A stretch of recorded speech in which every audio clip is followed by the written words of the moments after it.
Yep. Okay.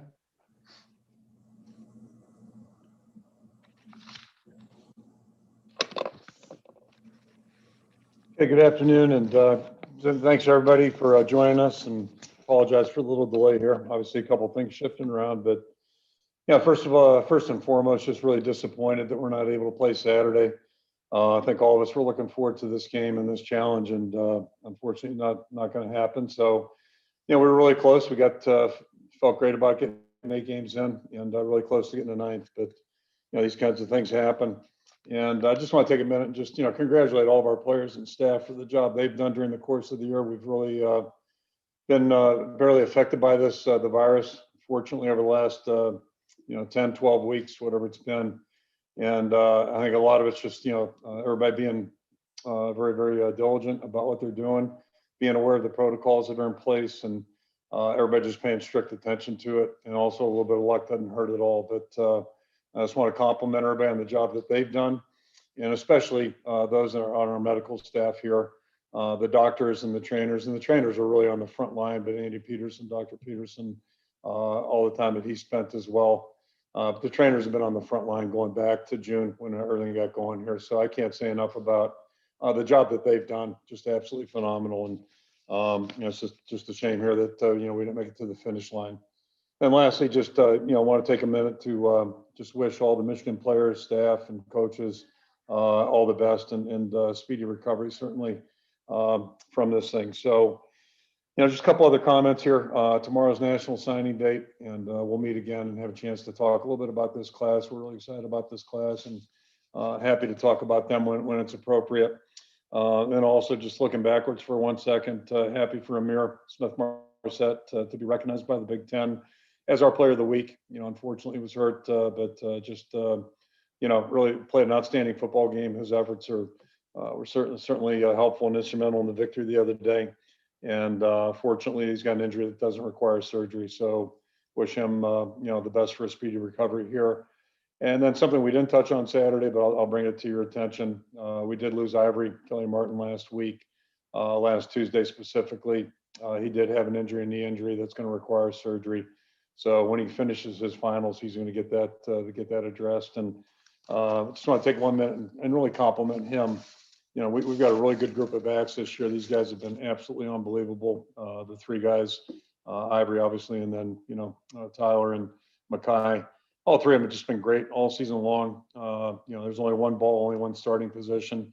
And but I can't say enough about all 3 of them just being extremely unselfish, extremely good when they've been out on the field as offensive players, but the job they've done on special teams too, in particular Mackay and Ivory, just absolutely phenomenal.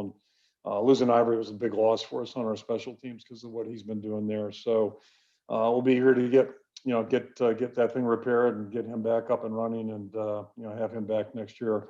That's exciting. So happy about that. I know a lot of awards have come out. I really, we haven't been allowed to talk to our team about them. I guess we'll address that this afternoon in our team meeting. And just happy. I think our team is very well recognized on the Big Ten Awards, and happy for all the guys that are receiving recognition and honor. They've all worked hard, and that's important. And great to see their efforts get noted. That's for sure.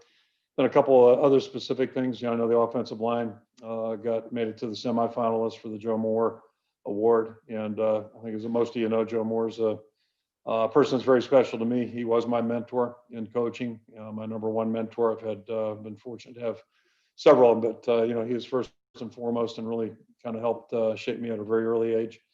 So that's special. When you walk in our building, the Joe Moore Award is the first thing you'll see in the atrium downstairs, and I think it's a really unique award in that it's the only one that I'm aware of, at least, that recognizes teamwork, not just an individual's effort, but the concept of teamwork. And Joe would be very, very proud of that. So for our guys to get mentioned, that's really a great tribute to those guys.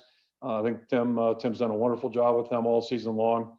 And you think about the guys that have been hurt, the rotation we've had, yet the guys have kept playing very productively. So just happy for them. And I just learned very recently here that Keith Duncan's a finalist for the Bullsworth Award, recognizing top walk-on in the country. And we've been so fortunate, so many good walk-on stories, and Keith is certainly one of those guys. What a story he has, individual, and then also his career has been just fantastic. So we'll keep our fingers crossed on that one.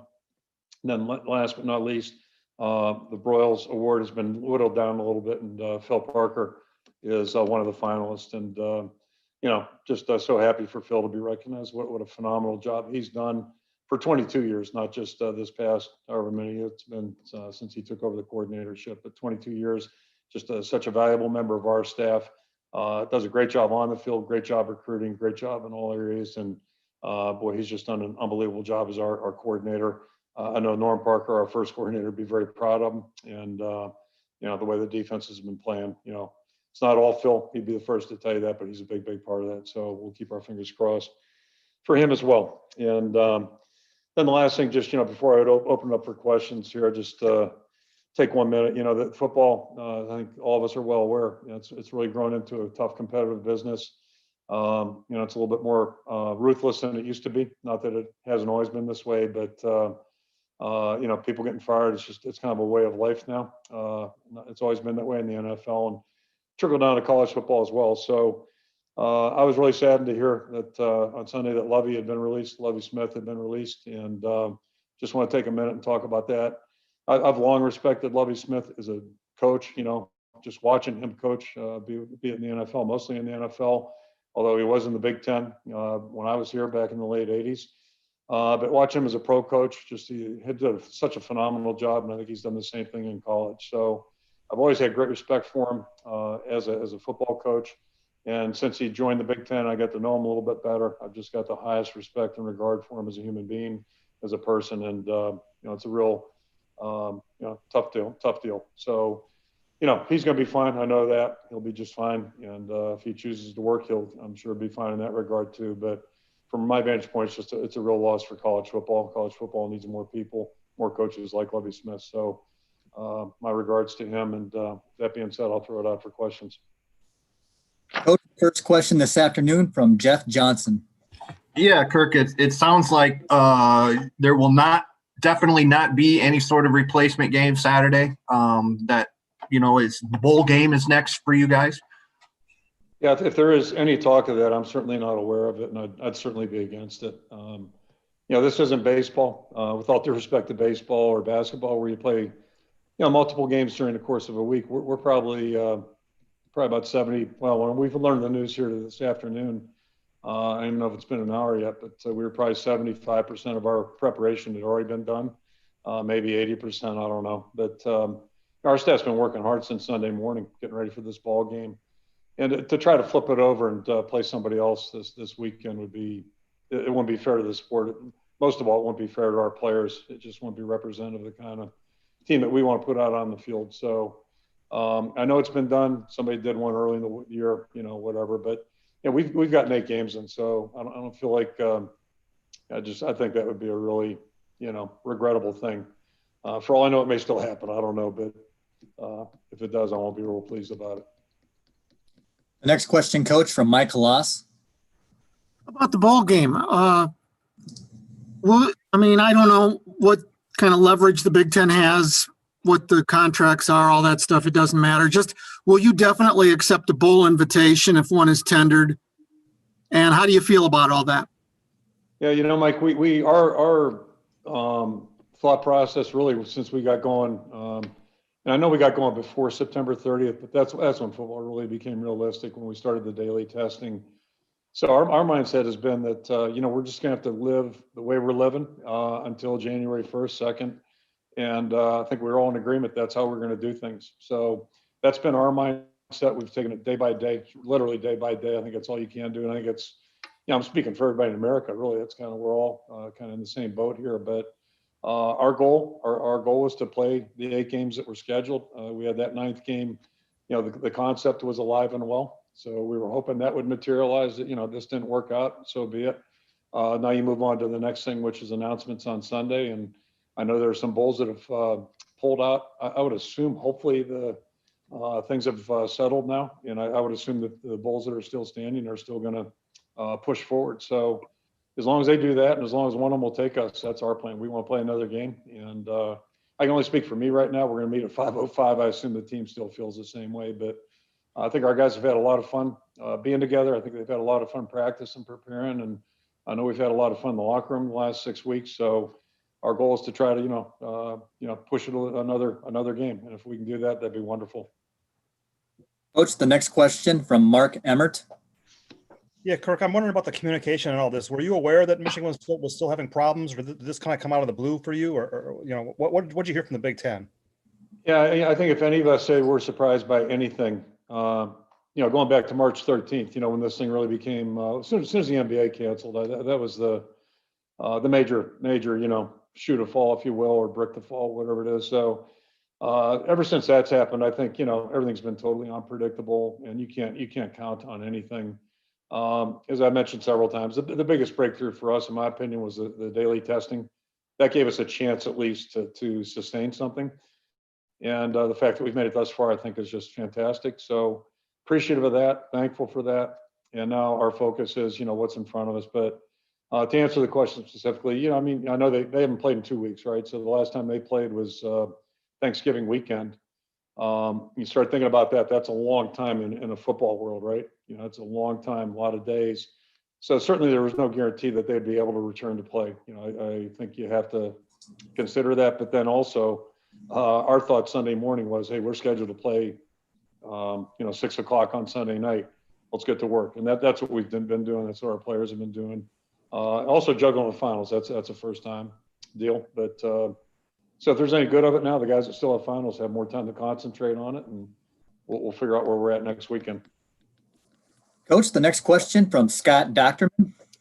Does this kind of are you kind of letting your players go then for the rest of the week, and are you trying to concentrate on what usually is a very high profile day, which is tomorrow?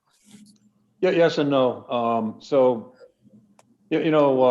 I don't know when we really began practicing in earnest. That was sometime in September. Like I say, I know September 30th is the first time we could put pads on and really operate like a football team. So we've played without a bye, basically. But I've told our guys, we did that in 2002. We played 12 straight, and everybody seemed to be fine, had plenty of energy at the end of the year. So to me, this is our bye week now. And our plan right now is at 5:05 to tell our guys that, and that's just when we meet, 5:05. So we're going to tell them that, study. If you're done studying, then just relax, enjoy yourself. I'm still waiting to get information, feedback from our medical people, what we can do and can't do. I'm sure some guys would love to go home. I don't know if that's going to be allowed or not. And again, I just circle back to, our mindset was, hey, we're going until January 2nd. So, if it means we just all got to live the way we're living, that's what we'll do. And we'll have plenty of time to come up for air then in the new year. But, I may learn something from our medical people today. Maybe the guys can leave campus for a day or two, and that'd be great if they could. If not, we'll just keep pushing ahead like we have been. And that kind of takes me back to, you talk about sacrifice our athletes have made. What they've done is so atypical of what a college kid's life should be and normally would be. And again, I think it just speaks volumes of the players that we get to work with, because they've been focused, they've done their part, and just really proud of them. The next question, Coach, from Tom Kakert. Hey, Kirk, there's been some guys that have opted out after this last game around the conference and around the country. Did you have any guys that considered doing that or talked about doing that, opting out and not playing in, if this Michigan game would have happened or the bowl game? Yeah, I'm sure there's probably a lot of players all across the country that have been thinking about it for longer than a week, that type of thing. So, there's really nothing to comment on. We're ready to go. We're ready to play. I'm not quite there. We still had a couple more practices and all that, but no, we're ready to go and, see where it goes, and can't predict what would have happened between today and, Saturday, but, it's just part of what we're living in very unusual times. So, I think we all need to understand that. And, I'm not judging anybody that makes that decision, nationally, and I've really been paying attention to what's going on nationally. And, but, when guys are making decisions this year that are going to be probably different than any time that we've seen in the past and probably in the future too. This has just been, this has played weird mind games on a lot of people, not only in sports, but just in general. The way we're living right now is not normal, not healthy. Most of us are pretty social. And, we enjoy each other's company. That's the best part of life, friends and family and all that. And all of us have been restricted. So I'm no scientist. I know that's not good for you, social scientists, right? I mean, that's not what people do. People, tend to do things. So, but at least in our community, we've been able to be together and do what we like doing. So that's been our outlet. Coach, the next question from Chad Leistico. Hey, Kirk, I got two questions here. The first one, just what did you see from the guys in practice this week? Coming off a big rivalry win. I mean, were they pretty fired up for this Michigan game? I think so. We threw them a bone yesterday. We just did a walkthrough. We were in and out of the building on Sunday. We shortened the times down, which we tend to do near the end of the year, especially if we're doing well. And then yesterday we shortened times down and did a walkthrough, not an actual practice. So, try to give them a little sugar. And but today was a work day. The guys were great. I thought we had a really good practice and was hoping for tomorrow to be one. I was even considering staying inside with the doors open, but staying inside and don't have to make that decision. That's probably the biggest decision I make during the week when we're go inside or go outside, that type of thing. So yeah, pressure's off. I can relax on that one. Okay, my follow-up question is, I assume the way the team is playing, you would like to get maybe one more measuring stick to just kind of gauge where you're at. Is that kind of the hope, I guess, as we approach bowl selection Sunday here? I mean, the idea is to play. I mean, that's why you schedule games, and the idea is go out and play and compete. And I think we were all, everybody was of the same opinion back in August. I say everybody, the coaches and players in our conference, and I'm assuming every conference in America. And I've coached at Maine, right? Maine was a 1AA school. They call it, FCS now, but I've coached at that level, and there's no way in the world we would have had this opportunity if I was still at Maine. So I feel very fortunate, because I know it didn't have to be this way. We had a chance to go and play. And, a couple of coaches make comments about that, but I mean, like, no crap. I mean, coaches want to coach and players want to play. It's what we do. So I'm looking at it from the side. We had 8 games. Feel really fortunate. Feel like we, kind of beat the odds a little bit there. And if we could have gotten a 9th, that would have been great. Not so much a measuring stick, but just another chance to go out and play and see if we can improve, see if we can take another step forward. And that's what I'm proudest of our team. I think we've taken a step forward each and every week this season, and that's easier said than done. So the staff's done a really good job, but most importantly, our players, I think they've been outstanding. They've just, they've worked hard, they've tried, they've played with pride, they've competed.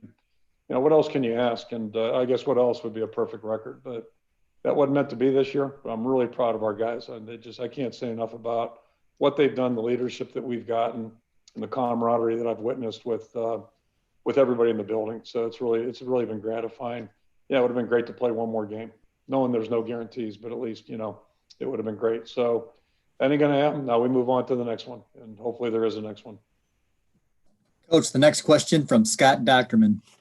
Another data point, a potential victory, maybe a decisive one, because most of them have been that for you over the last 6 weeks, might have elevated you into that New Year's Six competition for a bowl, a Cotton Bowl, and there's a prestige that's with those. I mean, is that something that enters your mind at all? I mean, if you can get into that territory, there's a lot of, again, prestige with that. Yeah, I mean, it's always good, but I think this year you have to put an asterisk next to everything that happens this year, quite frankly. Other than, just watching what individuals have done, how they've reacted to various situations. I think that's important, certainly. But all that other stuff, I mean, it is important. I'm not minimizing it, but we live in a world right now. This playoff stuff is great. But I think one of the downsides, again, like if you're not in that conversation of 4 or 5, then you're chopped liver, and I think we're really missing the boat and really missing an opportunity what college football is all about. So many good stories across the board. And so I'm probably too old to fall victim to that. Like I just have lost interest in all that stuff. If we run the table like we did in, 2002 and end up in, a BCS game, great. But if we don't, it's not going to ruin my day. I mean, it's more about the day-to-day. It's more about what our team's doing, how they're growing, how they're treating each other, how they're acting. All those kinds of things is really what it's about. And, we've just seen way too many good things this year, way too many good stories from our players on the field, off the field, right on through. Like that's what my focus is right now. And that's, I just hope we get one more game. I don't care. I'd rather it's not be in, I don't want to go to Orono, Maine and play, but, hopefully but I mean, it's going to be an away game. We're going to go there and play and come home. So it's going to be one more game. But nonetheless, yeah, I mean, it's still exciting. The playing Bulls is exciting. I think that's, again, what the downside of the playoffs is we're minimizing a lot of good stories, a lot of good trips, and a lot of good. You guys have heard me say before. I mean, that winning in San Antonio in 2001, you don't think it was a big game for us? Holy smokes, that's as big a game as we've had, in 22 years. So to minimize that, I'm not doing it. I just, it's all about the players. It's all about them and their experiences. So we'll be thrilled if we get the chance to play. We'll be thrilled to do it. Coach, the next question from Scott Reister. Hi, Coach. Just curious to know what the conversations were like with your players when this was communicated to them, how they reacted, and I don't know, just the hurt on their face or kind of the vibe you got from them. Well, first of all, it's 2020, so I haven't had a conversation yet. I think after I found out, it was probably like 10 minutes later, it was out, like, so on social media and whatever. So that's how our players found out, which is perfectly normal to them. Like, that's just, their world. So we'll meet at 5:05. I can predict this right now. It will be nothing like the meeting August 11th this past year. That one I'll never forget because you could just feel the air get sucked out of the room. There's really nothing to be disappointed about. The game didn't materialize. We're going to move on to the next one. And, I'll encourage the guys to take a couple days and just, clear their heads out, put their feet up, relax, feel good about what they've done, celebrate, what they've done, feel good about it. And then, when it's time to get back to work, we'll get back to work. But they've, this is a bye week come early and, they've earned a chance to feel good about what they've accomplished.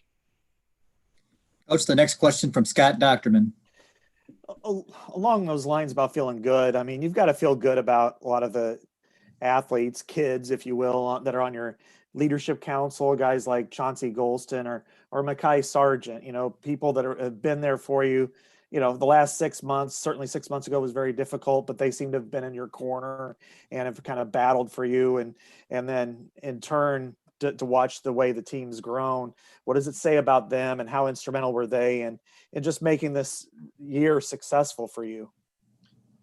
You've probably heard me reference, on June 6th, I texted our staff that, there's a lot of things I don't know and we're going to have to get answers to. But one thing I did know was that in this building, we've got a great support staff, a great coaching staff, and most importantly, great players to work with. And I can say that 30 plus years being here now, that hasn't changed. So, it's just a matter of working through things and figuring out what do we need to do? How can we improve? Just like you do when you lose a game or have a season that's disappointing. We've had those, as you well know. So there's a process to it and a way you go about it. But the two guys you just mentioned, like that's Iowa football, right? I mean, Chauncey Golston was the other guy. The guy we were recruiting was Cedric Lattimore. And Cedric's a great guy and he's played great for us, right? Outstanding.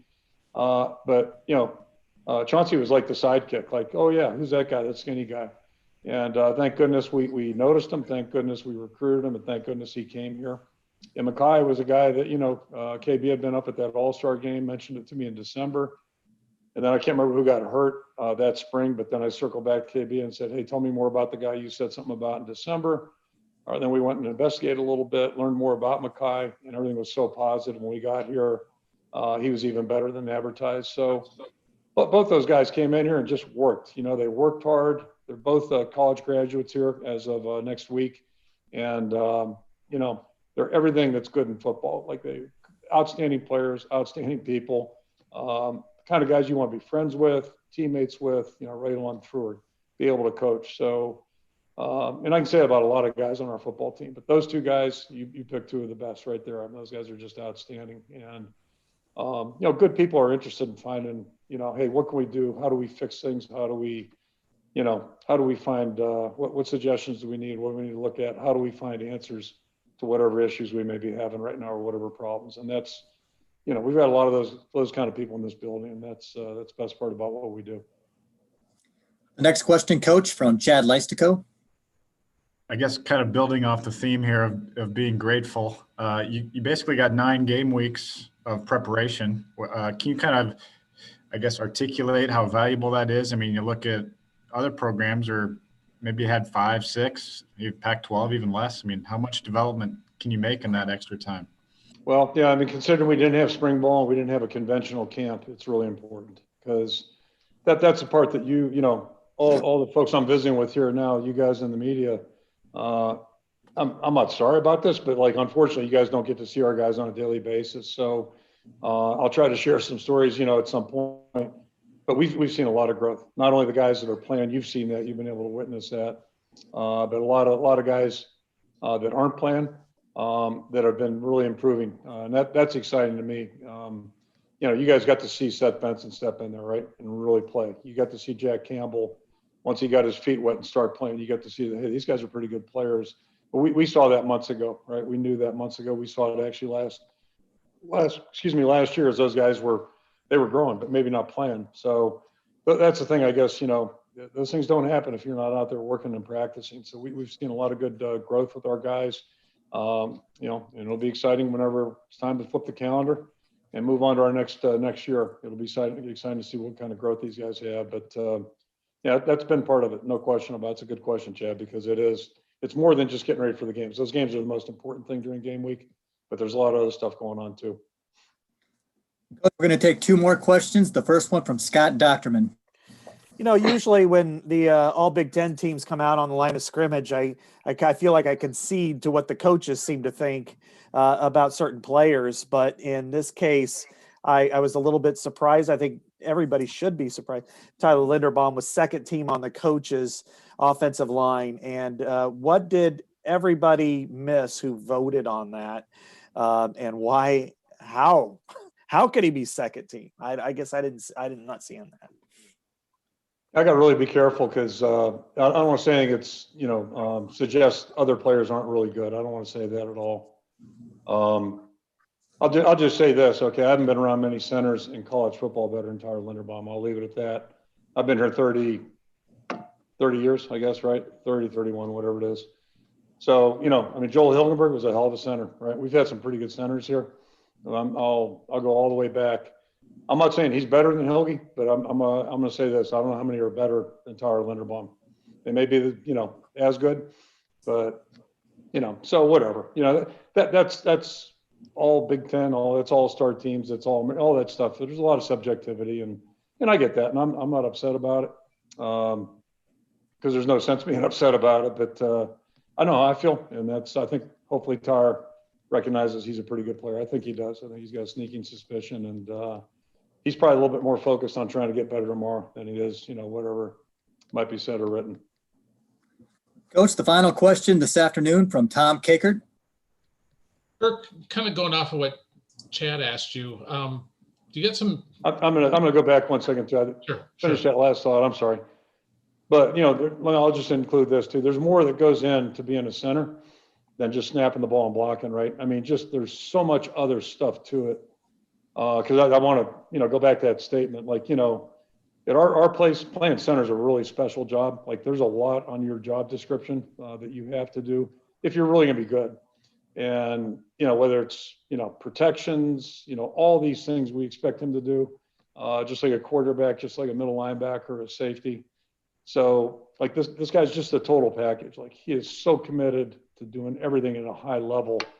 And that's the stuff that, to me, nobody else is privy to on the outside, but we see it every day. And more importantly, his teammates see it every day. So I'm pretty sure he's the only junior, right, on that captain list that we've had week in and week out, which, by the way, is going to be the same 6 guys. There's a reason for that. I mean, it's a slam dunk when they do the voting, slam dunk. This guy he's seen in the highest light. So it's that stuff behind the scenes, I guess, that would, make me just say that, if I categorize everybody, it's hard to think of guys that play better than Tyler Linderbaum at that position. Sorry about that, Tom. I'm sorry. That's okay. Just kind of going off of what Chad was talking to you about with, some of those guys that are growing that you kind of mentioned that like a Reggie Bracey or a Mason Richmond, guys like I lost you after the Richmond thing. I lost you after class has kind of jumped out at you this year. Yeah, who from that freshman? Go ahead. I'll give you a broad answer and then I'll give you a specific answer. The broad answer is I really like our first year guys. Like, I really like the whole group, top to bottom. And I say I think the whole staff feels the same way. And mind you, we're judging these guys a little different. I'll say the same thing about our prospects tomorrow. Like, this has been the most unusual year to be a prospect. This was the most unusual year to be a first-year player. There was no summer school, right? Think about that. Okay, so these guys came in June. And it was like the 15th, I think, they got here. So they trained like, guys have always trained, 4 times, 5 times a week, they're over in the building. But unlike everybody else, instead of going to class and having a normal life, these guys went back to the dorm and basically were quarantined. Not officially, but I mean, that's really what everybody's been doing here since June. So for all they've gone through, and these guys have such a good attitude, it's really it's extremely impressive. Like, old people always worry about young people, right? Like, hey, kids aren't what they used to be, all that stuff. I think kids are remarkable. The young population see a lot of remarkable things. And these guys just illustrate that. They did a great job handling the most screwed up year ever, just in all regards of our life. They've done great. So, we're excited to, see what the future brings. And I'll be happy in 2021 to get a little bit more specific about that. Right now, let's just kind of keep our eyes on this season. All right, Coach, we'll see you tomorrow. Thanks a lot. Look forward to it. Thank you, guys. All right, there will be a transcript from Coach Ferentz's news conference this afternoon, and a reminder that tomorrow's Zoom has been rescheduled for 12:30.